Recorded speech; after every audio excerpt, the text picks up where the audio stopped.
हरे कृष्णा। आप सभी को गीता जयंती की हार्दिक शुभकामनाएं। भगवत गीता जयंती समारोह के रूप में संदर्भित गीता महोत्सव इस पवित्र ग्रंथ के सभी भक्तों द्वारा दुनिया भर में श्रीमद् भगवत गीता के जन्म का स्मरण करता है।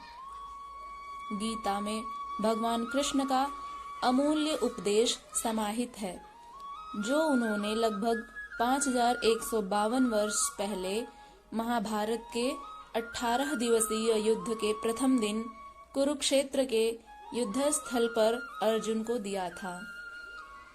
कुरुक्षेत्र विकास बोर्ड और हरियाणा पर्यटन द्वारा आयोजित गीता महोत्सव का उद्देश्य भगवत गीता की शिक्षाओं को बढ़ावा देना है। वर्ष 2016 में हरियाणा सरकार ने गीता जयंती को अंतर्राष्ट्रीय गीता महोत्सव के रूप में मनाने का निर्णय लिया।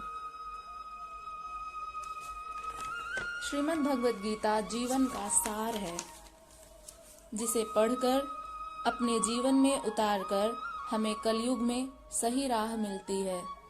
इसके महत्व को बनाए रखने के लिए ही सनातन हिंदू धर्म में गीता जयंती मनाई जाती है। सनातन हिंदू धर्म के सबसे बड़े ग्रंथ के जन्म दिवस को गीता जयंती कहा जाता है। भगवत गीता जीवन मंत्र है, इसलिए सदियों से मनुष्य को सही राह दिखाता आ रहा है, तभी इसे सबसे पवित्र ग्रंथ माना जाता है। भगवत गीता स्वयं योगेश्वर भगवान श्री कृष्ण ने अर्जुन को सुनाई थी। क्यों मनाई जाती है गीता जयंती, इसके बारे में जानते हैं। मार्गशीर्ष माह के शुक्ल पक्ष की 10वीं तिथि के अगले दिन गीता जयंती का पर्व मनाया जाता है। इस बार यानी 11 दिसंबर 2024 में गीता जयंती मनाई जा रही है। ऐसी मान्यता है कि इस दिन भगवान श्री कृष्ण ने अर्जुन को गीता का अमृत संदेश दिया था। मार्गशीर्ष माह भगवान श्री कृष्ण को समर्पित है। इस माह में गीता जयंती मनाई जाती है। इसी दिन मोक्षदा एकादशी व्रत किया जाता है। सनातन धर्म में एकादशी व्रत को अधिक महत्वपूर्ण माना जाता है। मार्गशीर्ष माह की एकादशी के दिन जगत के पालनहार भगवान विष्णु और श्री कृष्ण की विशेष पूजा अर्चना की जाती है। ऐसी मान्यता है कि उपासना करने से जातक को सुख शांति की प्राप्ति होती है। गीता जयंती, जिसे मोक्षदा एकादशी या मत्स्य द्वादशी के रूप में भी जाना जाता है, एक हिंदू अनुष्ठान है जो कुरुक्षेत्र के युद्ध के मैदान पर अर्जुन और कृष्ण के बीच भगवत गीता संवाद के दिन को चिन्हित करता है। मित्रों, अब हम लोग गीता के कुछ महत्वपूर्ण श्लोकों को पढ़ेंगे, जिसमें श्री भगवान अर्जुन से क्या कहते हैं, उनके बीच में क्या वाद संवाद चलता है, उसके बारे में जानते हैं। हतो वा प्राप्स्यसि स्वर्गं जित्वा वा भोक्ष्यसे महीम् तस्मात् उत्तिष्ठ कौन्तेय युद्धाय कृतनिश्चयः। नैनं छिन्दन्ति शस्त्राणि नैनं दहति पावकः न चैनं क्लेद्यन्त्यापो न शोषयति मारुतः। कर्मण्येवाधिकारस्ते मा फलेषु कदाचन मा कर्मफलहेतुर्भूर्मा ते संगोत्स्वकर्मणि। यदा यदा हि धर्मस्य ग्लानिर्भवति भारत अभ्युत्थानमधर्मस्य तदात्मानं सृजाम्यहम् परित्राणाय साधूनां विनाशाय च दुष्कृतां धर्म संस्थापनार्थाय संभवामि युगे युगे।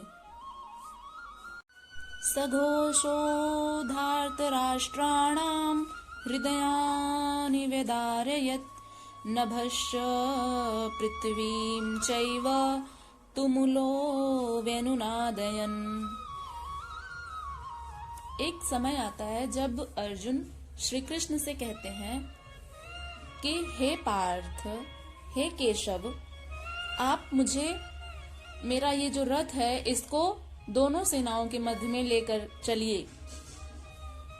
उस पर एक श्लोक है, ऋषिकेशं तदा वाक्यम् इदमाह महीपते सेनयोरुभयोर्मध्ये रथं स्थापयमेच्युत।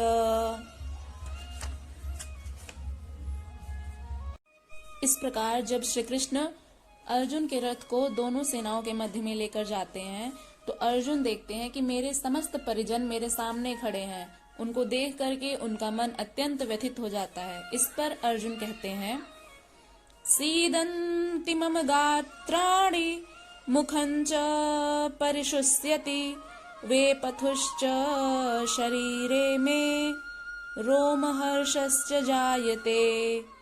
द्वितीय अध्याय में श्री भगवान बोलते हैं, कुतस्त्वा कश्मलमिदं विषमे समुपस्थितम् अनार्यजुष्टमस्वर्ग्यम् अकीर्तिकरमर्जुन।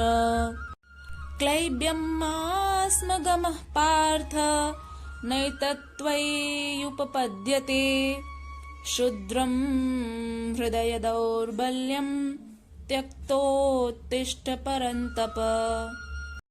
श्री कृष्ण कहते हैं, हे अर्जुन, नपुंसकता को मत प्राप्त हो, तुझमें यह उचित नहीं जान पड़ती। इसलिए हे परंतप, हृदय की तुच्छ दुर्बलता को त्याग कर युद्ध के लिए खड़ा हो जा।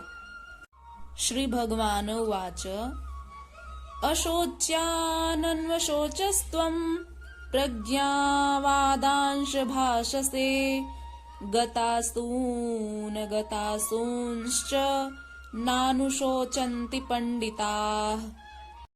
श्री भगवान अर्जुन से कहते हैं, नियतं कुरु कर्म त्वं कर्म ज्यायो ह्यकर्मणः शरीर यात्रापि च ते न प्रसिद्ध्येद कर्मणः। चतुर्थ अध्याय में श्री भगवान कहते हैं, वीतराग भय क्रोधा मन्मया मामुपाश्रिता बहवो ज्ञान तपसा पूता मद्भावमागता। श्री भगवान कहते हैं, ये जो 4 वर्ण हैं, ब्राह्मण, क्षत्रिय, वैश्य और शूद्र, ये मेरे द्वारा ही रचे गए हैं। चातुर्वर्ण्यं मया सृष्टं गुणकर्म विभागशः तस्य कर्तारमपि माम विद्य कर्तारमव्ययम्। श्री भगवान कहते हैं, जो पुरुष अंत काल में मुझको स्मरण करता हुआ शरीर को त्याग देता है वह मेरे साक्षात स्वरूप को प्राप्त होता है। अंत काले च मामेव स्मरन् मुक्त्वा कलेवरम् यः प्रयाति समद्भावम् याति नास्त्यत्र संशयः। इसलिए हे अर्जुन, तुम हर समय मेरा निरंतर स्मरण करते रहो और युद्ध भी करो। तस्मात् सर्वेषु कालेषु मामनुस्मर युध्य च मय्यर्पित मनो बुद्धिः मामे वैश्यस्य संशयम्। श्री भगवान कहते हैं कि हे अर्जुन, तुम सब कुछ छोड़कर एक मेरे शरण में आ जाओ, मैं तुम्हें समस्त पापों से मुक्त कर दूंगा। सर्वधर्मान् परित्यज्य मामेकं शरणं व्रज अहं त्वं सर्वपापेभ्यो मोक्षयिष्यामि मा शुचः। गीता जयंती की हार्दिक शुभकामनाएं। हरे कृष्णा।